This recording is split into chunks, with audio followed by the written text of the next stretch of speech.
Hello students, NCERT maths class 9th में आप सभी का स्वागत है। आज हम करेंगे प्रश्नावली 1.3 में प्रश्न क्रमांक 1 का चौथा प्रश्न। इसके पहले हम लोगों ने 3 प्रश्न किए हुए हैं। जिन बच्चों ने नहीं देखे हैं वो जाकर इसके पहले वाले वीडियोज़ में देख सकते हैं और चैनल की प्लेलिस्ट पर जाकर वहाँ से क्लास 9th सेलेक्ट करके देख सकते हैं। तो आज हम बात करेंगे चौथे प्रश्न की, और चौथा प्रश्न जो है वो दिया गया है 3/13 और क्वेश्चन जैसा कि आप जानते हो कि इसमें दिया गया था, निम्नलिखित भिन्नों को दशमलव रूप में लिखिए और बताइए कि प्रत्येक का दशमलव प्रसार किस प्रकार का है। तो दशमलव रूप में लिखना है और ये बताना है कि किस तरीके का दशमलव प्रसार है। तो भाग देना है, सीधी सी बात ये है कि हमें भाग देना है और जो आंसर आएगा उसे हमें लिखना है कि किस टाइप का है। जैसे कि कोई आंसर आ जाता है जैसे 2.45, तो ये हम कहेंगे, अब इसके बाद उत्तर नहीं आता है और शेषफल 0 हो जाता है तो हम कहते हैं कि शांत दशमलव है। और इस तरीके से चलता जाता है, जैसे 5, 3, 2, 4 इस तरीके से अलग अलग अंक, तो हम कहेंगे अशांत दशमलव है। लेकिन अगर इस तरीके से आते हैं उत्तर, जैसे 2.07, फिर 07, फिर 07, तो ये भी अशांत ही है लेकिन अनावसानी से बोलेंगे, तो अशांत अनावसानी कहलाएगा ये वाला। आप ठीक है, तो इस तरीके से करना है। तो चौथा क्वेश्चन हम लोग करेंगे। तो सबसे पहले क्वेश्चन जो हमें दिया गया उसको लिख लेते हैं। तो चौथा क्वेश्चन है 3/13। तो ये देखिए, ये हमने लिखा। अब इसे भाग देना है, तो भाग देने वाली प्रोसेस मैंने आपको बताई थी कि कैसे करनी है। उसके लिए हम रफ़ पेपर का यूज़ कर लेते हैं और देखते हैं कैसे भाग देना है। ये 3/13 लिखा है, तो ऊपर वाली संख्या जो है इसको हम यहाँ पे लिखेंगे और जो नीचे वाली संख्या है उसे बाहर लिखेंगे। कहने का मतलब ये है कि जो ऊपर वाली संख्या होती है उसे हम भाग के चिन्ह के बीच में लिखते हैं। अब हम भाग देना स्टार्ट करते हैं। तो 13 जो है, 13 और 3 में 3 छोटा है, तो 13 इसमें भाग नहीं जा सकता। तो क्या करेंगे कि हम यहाँ पे एक 0 दशमलव लगा के यहाँ पे 0 बढ़ा सकते हैं। अब 13 का भाग 30 में चला जाएगा। 13 एकम 13, 13 दूनी 26, 13 तिया 39 ज़्यादा हो जाएंगे, तो 13 दूनी 26। तो हमने यहाँ पे लिखा 13 दूनी 26। तो 30 में से 26 अब हम घटा देंगे, तो कितना बचेगा? 4 बचेगा। अब आपको ध्यान से देखना है कि अब 13 जो है, 13 और 40, अब इसमें भाग नहीं जाता क्योंकि 4 छोटा है, तो हम 40 बनाएंगे पहले इसको। तो एक बार दशमलव रख दिया है तो उसके बाद ये 0 फ्री रहते हैं, फिर हम कितने चाहे 0 लगा सकते, एक 0 हम फ्री लगा सकते हैं, सीधी सी बात ये है। अब अगर फिर भी भाग नहीं जाता तो फिर हम इसको कर सकते हैं। तो अब देखिए 13, अब 40 में अब एक 0 लगाने के बाद अब भाग चला जाएगा। 13 दूनी 26, 13 तिया 39, तो 3 बार में चला जाएगा, 13 तिया 39, तो ये चला जाएगा। 13 चौके तो 52 होता है, जो कि 40 से ज़्यादा हो जाएगा, तो 13 तिया 39। अब 40 में से 39 घटाएंगे तो 1 बचेगा। अब हम फिर एक 0 बढ़ा सकते हैं क्योंकि ये एक छोटी संख्या है, तो हमने एक 0 बढ़ाया तो फिर भी भाग नहीं जा रहा। तो अब ऐसी स्थिति में क्या है कि जब हमें एक और 0 बढ़ाना पड़े, फिर से समझिए, जब हमें एक 0 और बढ़ाना पड़े तो हम क्या करेंगे कि यहाँ पे वो 0 लगाएंगे। एक 0 तक तो बढ़ा सकते हैं, दशमलव लगने के बाद एक 0 तक तो बढ़ा सकते हैं, लेकिन एक और 0 हमें बढ़ाना, क्योंकि एक 0 बढ़ाने से फिर भी ये छोटी रह गई 13 से, ये 10, तो एक 0 हमने और बढ़ा दिया। तो एक 0 और बढ़ाया तो फिर हमें वो 0 यहाँ पे लिखना पड़ेगा। तो अब तो भाग चला जाएगा। 13 चौके 52, 13 पौने 65, 13 छः 78 और 13 7 91, 13 7 91, 13 8 104 हो जाएगा, जो कि ज़्यादा होगा, तो 13 7 91। तो ये 100 में से हम 91 अब घटाएंगे, ये सब माइनस है, तो 100 में से 91 चला जाएगा तो कितना बचेगा? तो सीधी सी बात है कि 9 बचेगा। अब फिर 13 से ये 9 छोटा है, तो अब हम भाग देंगे, तो यहाँ पे एक 0 बढ़ा सकते हैं, एक 0 तक तो हमें कोई दिक्कत नहीं है, हमने बढ़ा दिया, तो हो गया कितना? 90 हो गया। अब हम भाग देंगे, तो 13 चौके 52, 13 पौने 65 और 13 छः 78 और 13 7 91, वो तो ज़्यादा हो जाता है 90 से, 13 7 91 जो हमने अभी पढ़ा हुआ था। तो फिर 13 छः 78, तो यहाँ पे हम 6 ले लेंगे, 13 छः और यहाँ पे 78, तो 90 में से 78 चले जाएंगे तो शून्य के मान लेते हैं, 10 10 में से 8 चले जाएंगे तो बचेगा 2, और यहाँ पे उधार दे दी थी तो 8 8 बचा, 8 में से 7 चले गए तो कितना बचा? 1 बचा, तो कितना टोटल बचा? 12, यानी कि 90 में से 78 चले जाएंगे तो 12 तो बचेगा ही। अब हमें यहाँ पे देखिए, ये 12 13 से छोटी है, तो अब क्या करना पड़ेगा, तो फिर भाग नहीं जाता, तो फिर हम एक जीरो बढ़ा सकते हैं। तो 120 हो गया, तो 13 अट्ठे 104, 13 ही नम्मा 117, तो 13 ही नम्मा 117, 13 अट्ठे 104 और 13 ही नम्मा 117, तो यहाँ पे हमने लिखा 117। अब 120 में से 117 जाएंगे तो कितना बचेगा, तो सीधी सी बात है 3 बच जाएगा। इसके बाद अब फिर से देखते हैं, अभी भी शेषफल हमारा जीरो नहीं हो रहा है, ना ही हमें कुछ अभी मालूम पड़ रहा है कि संख्याएं अभी और रिपीट होंगी। तो इसके लिए हम क्या करेंगे, अब 13 का फिर से देखते हैं, लेकिन 3 तो छोटी संख्या है, तो अब हम क्या करेंगे कि एक जीरो बढ़ाएंगे। तो एक जीरो हमने बढ़ाया तो फिर कितना, 13 दूनी 26, 13 दूनी कितना हुआ 26। अब 30 में से 26 चले जाएंगे तो कितना बचेगा 4। अब हम देख रहे हैं थोड़ा थोड़ा कि यहाँ से मैच होने लगा है, 30 26 जैसा दिख रहा है। चलिए फिर से कंटिन्यू रखते हैं अभी हम लोग फ़िलहाल। तो अभी 4 बचा, तो अभी 13 से जब भाग नहीं जाएगा 4 में, तो हम इसको क्या करेंगे, एक जीरो बढ़ा देंगे। जैसे ही हमने एक जीरो बढ़ाया तो अब हम 13 दूनी 26 करेंगे, 13 तिया 39 और 13 चौके 52, तो 52 तो 40 से ज़्यादा है, तो इसलिए 13 तिया 39, तो यहाँ पे 3 बार गया और यहाँ पे हमने क्या लिखा, 13 तिया 39। अब 40 में से 39 चला गया तो कितना बचेगा, तो 1 बचेगा। तो अब हम एक जीरो बढ़ा देंगे, लेकिन फिर भी ये 10 हुआ और ये 13 से छोटा है ना। तो फिर क्या करेंगे, इसमें हम एक जीरो और बढ़ाएंगे, लेकिन जो जीरो बढ़ाया तो हम यहाँ पे भी क्या करेंगे, एक जीरो और बढ़ा देंगे। तो अब ये देखिए कितना हो गया, 100 हुआ ना। तो अब हम फिर से करेंगे, तो 13 की दुनिया पढ़ेंगे, तो 13 दूनी 26, 13 तिया 39, 13 चौके 52, 13 पौने 65, 13 छः 78, 13 7 91 और 13 अट्ठे 104, जो कि ज़्यादा हो जाएगा 100 से। तो 13 7 91, तो 7 बार चला जाएगा तो कितना आएगा 91। तो ये देखिए अब 100 में से 91 चले जाएंगे तो कितना बचेगा, फिर से बताइए, 9 बचेगा। तो फिर हो जाएगा 90। अब ये 90 होगा तो फिर 13 छः 78 होगा।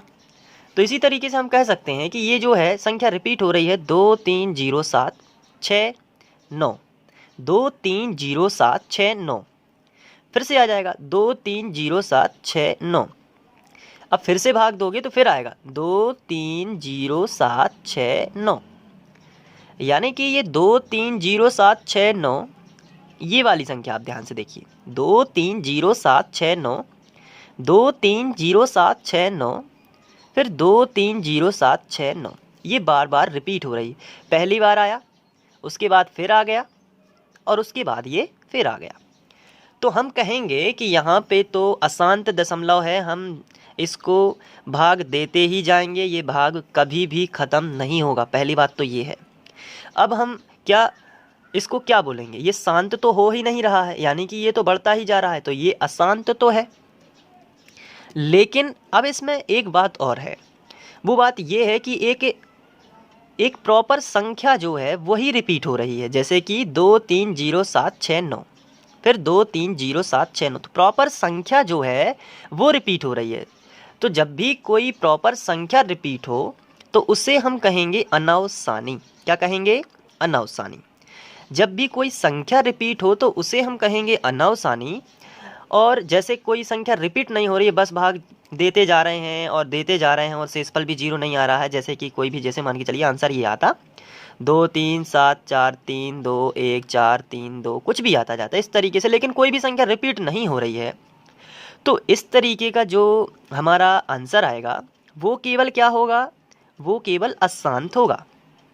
लेकिन जो इस तरीके से आंसर आता है जिसमें कोई पर्टिकुलर संख्या जो होती है हमारी वो बार बार वही रिपीट होती है, तो उसे हम क्या कहते हैं, उसे हम बोलते हैं अशांत तो है, लेकिन कौन सा, अनावसानी। कौन सा होता है, अनावसानी। तो हम इसको क्या करेंगे, इसका जो आंसर है उसको लिखेंगे सबसे पहले। तो इसका जो आंसर आया है, पहले हमने देखिए यहाँ पे क्वेश्चन लिख दिया एग्ज़ाम में जैसे लिखना है, उसके बाद हमने इसका आंसर लिखा 0.230769, फिर लिख दिया 23076 फिर लिख दिया 23076। अब इसको हम ऐसे भी बोल सकते हैं कि 0.23076 और ये डैश लगा दिया। ये जो डैश है, सॉरी थोड़ा सा इधर हो गया, ये आपको सिंगल डैश लगाना है, डबल बिल्कुल भी नहीं है, सिंगल डैश है।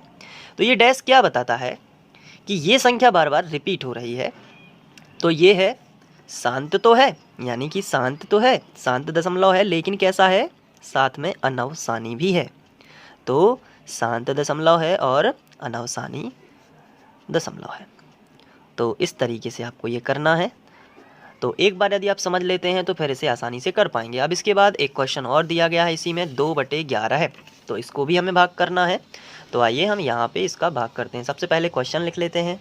तो ये रहा हमारा क्वेश्चन। अब इसको हमें भाग करना है, तो इसके लिए हम फिर रफ का यूज करेंगे और 2/11 है, तो क्या 11 में 2 का भाग नहीं जाएगा, तो फिर हम 0 दशमलव करेंगे और यहाँ पे एक 0 क्या करेंगे, बढ़ा देंगे। एक 0 हमने बढ़ा दिया तो अब चला जाएगा ना, 11 एकम 11 है, 11 दूनी 22, ये 20 से ज़्यादा हो जाएगा, तो 11 एकम 11 है, ऐसा ही चलने दीजिए। अब 20 में से 11 चले जाएंगे तो कितना बचेगा, 9 बचेगा। ठीक है, फिर भी ये 9 छोटा है, अब ये भाग नहीं जाता, तो हम यहाँ पे क्या करेंगे, एक दशमलव 0 बढ़ाएंगे। दशमलव के बाद एक 0 तो हमें परमिशन है बढ़ाने की, तो हमने एक 0 बढ़ा दिया, तो 11 8 88 और 11 9 99, तो 11 9 99 होंगे, जो कि 90 से ज़्यादा, तो 11 8 88 हो जाएगा हमारा। तो 90 में से 88 चले जाएंगे तो कितना बचेगा बताइए, 2 बचेगा। फिर ये देखिए यहाँ पे शेषफल जो है, भाग जो हमारा भाजक है उससे छोटा है, ये कहलाता है शेषफल, ये कहलाता है भाजक, तो छोटा है। तो फिर क्या करेंगे, फिर हम एक 0 बढ़ाएंगे, तो ये हो गया 20। अब 11 एकम 11 है और 11 दूनी 22, 22 तो 20 से बड़ा हो गया, तो 11 एकम 11 है। तो फिर हमने 20 में से 11 घटाया तो कितना बचेगा, 9 बचेगा। तो फिर ये छोटा है, तो फिर हमने यहाँ पे 0, तो फिर 11 8 88 हो जाएगा। तो 90 में से 88 चले जाएंगे तो कितना आएगा बताइए, 2 आएगा। तो यहाँ पे एक चीज़ देखिए ध्यान से, 0.1818 ये आता ही जाएगा, 1818 अनंत समय तक आप इसको करते जाइए, ये आता जाएगा, कभी भी समाप्त नहीं होगा। तो ये अशांत तो है, लेकिन मैं आपसे पूछता हूँ कि क्या ये अनावसानी है, क्या आप बता सकते हैं कि क्या ये अनावसानी है? तो आपका सही जवाब क्या होगा कि हाँ, ये अनावसानी है। क्यों है, क्योंकि इसमें एक पर्टिकुलर अंक जो है 181818 ये रिपीट हो रहा है, तो ये रिपीट हो रहा है, इसलिए तो ये क्या है, अनावसानी है। तो इसको हम अनावसानी बोलेंगे। सबसे पहले हम इसको लिख लेते हैं, जैसे कि हमें क्वेश्चन दिया गया था 2/11 है, हमने इसका भाग किया तो हमने क्या आंसर पाया, 0.181818 और करते चले जाएंगे तो 18 होता जाएगा अनंत समय के लिए। लेकिन फिर भी हम इसको इस तरीके से लिख सकते हैं, 0.18 के ऊपर ये डैश, और ये अशांत दशमलव है, और साथ में कैसा है, अशांत है, लेकिन एक पर्टिकुलर संख्या रिपीट हो रही है, कोई ऐसा नहीं है कि संख्या बदलती जा रही हैं और ये अलग अलग संख्या आ रही हैं हर बार, ऐसा नहीं है। तो अशांत के साथ ये अनावसानी दशमलव है, अनावसानी। तो उम्मीद है कि आप लोगों को ये समझ में आ रहा होगा, और ये वीडियो आप फ्री ऑनलाइन कोचिंग के माध्यम से देख रहे हैं, और मेरा नाम संदीप खरे है, और इसी तरीके के वीडियोस देखने के लिए आप फ्री ऑनलाइन कोचिंग की प्लेलिस्ट पर जाकर पढ़ सकते हैं। ये मुझे इसलिए बोलना पड़ता है ताकि वीडियो की पहचान बनी रहे, ठीक है। अशांत अनावसानी दशमलव, ये इसलिए है। तो 2/11 का भी आप लोग इसको अच्छे से कर लेंगे। इसके बाद हम लोग बात करेंगे छठवें क्वेश्चन की, ये 5वां हुआ है। अब इसके बाद हम 6वां क्वेश्चन देख लेते हैं। तो 6वां क्वेश्चन क्या है हमारा, आइए देखते हैं। ये देखिए, ये 5वां भी किया है, 6वां है 329/400। तो इसको हम यहाँ पे लिखेंगे 329/400। तो इसको भी हमें भाग करना है, तो आइए देखते हैं कैसे हम इसको भाग करेंगे। तो सबसे पहले हम यहाँ पे इसको लिख लेते हैं 329/400। अब हम इसका भाग करेंगे।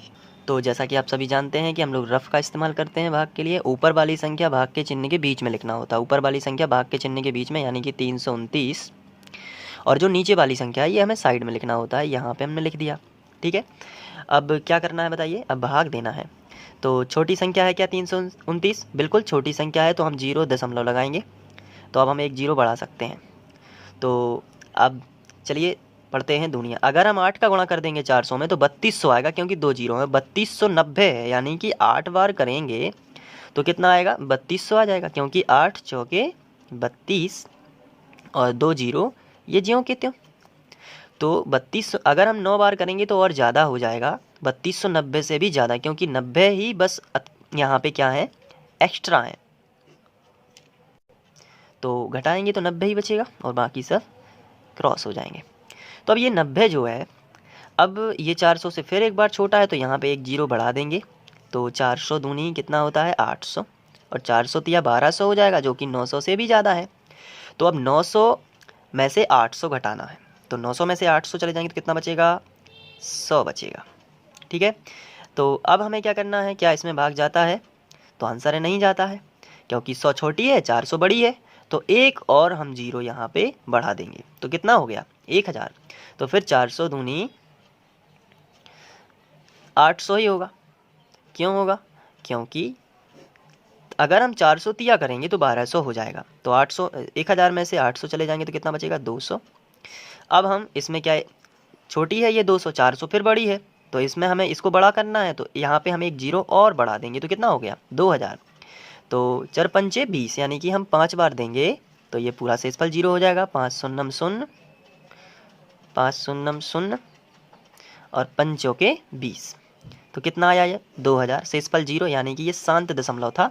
तो यहाँ पे हम लिखेंगे इसका आंसर आता है 0.8225।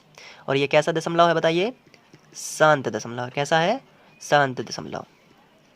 ये इसलिए है क्योंकि इसमें कोई भी संख्या रिपीट नहीं हो रही है और ख़त्म भी हो गया है, क्योंकि यहाँ पे हमें शेषफल जीरो मिला है, तभी ऐसी ही कंडीशन में हम इसे शांत दशमलव कहेंगे। और एक क्वेश्चन है यहाँ पे उसके बाद वाला, जो कि है 3/13 है। तो ये जो है आपको करना है, सॉरी 3/13 तो हमने कर लिया है।